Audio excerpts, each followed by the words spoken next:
We are live from downtown where it appears that a second plane just crashed into the second World Trade Center building. This has to be some kind of terrorist group. And now to you, Brandon.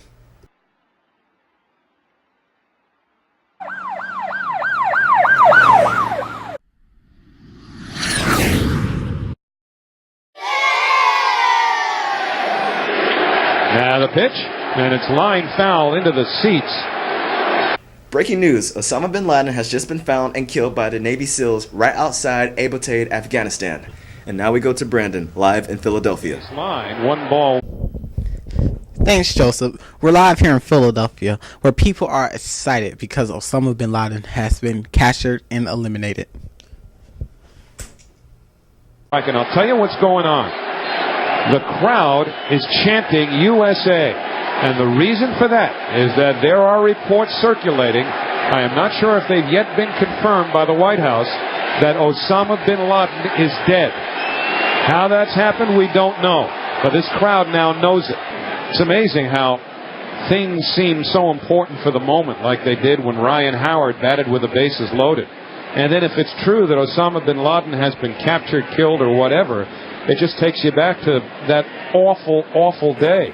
And you wonder why. Tonight, I can report to the American people and to the world that the United States has conducted an operation that killed Osama bin Laden, the leader of al-Qaeda, and a terrorist. For years, everyone assumed Osama bin Laden would live out his days or die in the rugged mountains along the Afghan border. For all intents and purposes, he was killed in the suburbs, less than 40 miles from where the president of Pakistan lives. There are no rocky caves near bin Laden's compound in Abbottabad, but there are golf courses in the Pakistan Military Academy. And his house was 8 times bigger than any home in the neighborhood. Thinking about that from a visual perspective, here is bin Laden, who has been calling for these attacks, living in this $1 million plus compound, living in an area that is far removed from the front. The 3-story building was built about 6 years ago. A courier and his brother lived on the first floor of another building. Bin Laden's family occupied the top 2 floors of the main building. Unlike other neighbors who took their trash out, these people burned theirs inside the compound. And if 2 main gates weren't enough to discourage visitors, opaque windows shielded the inside. And there was an 18-foot wall surrounding the outer part of the compound. It stood out. And a U.S. intelligence official says, given how bad al-Qaeda's finances are, they would only spend this kind of money for one of their top 2 commanders.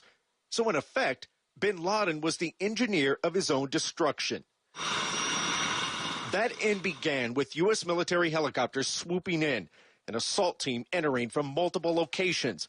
A team of Navy SEALs fast roped down to the ground, searching for Geronimo, their code name for bin Laden. Weapon or not, the SEALs in that split second had no way of knowing whether bin Laden was wearing a suicide vest or whether the room was booby-trapped. The SEALs always planned for the worst-case scenario.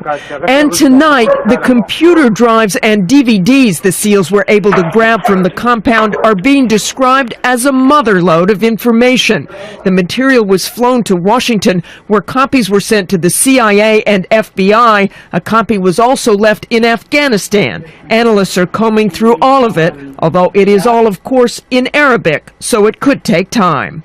And sources familiar with the government's investigation tell ABC News that investigators are also looking into the 2 owners of the compound who were in the money-changing business in the hopes it may lead them to sources of al-Qaeda's financing.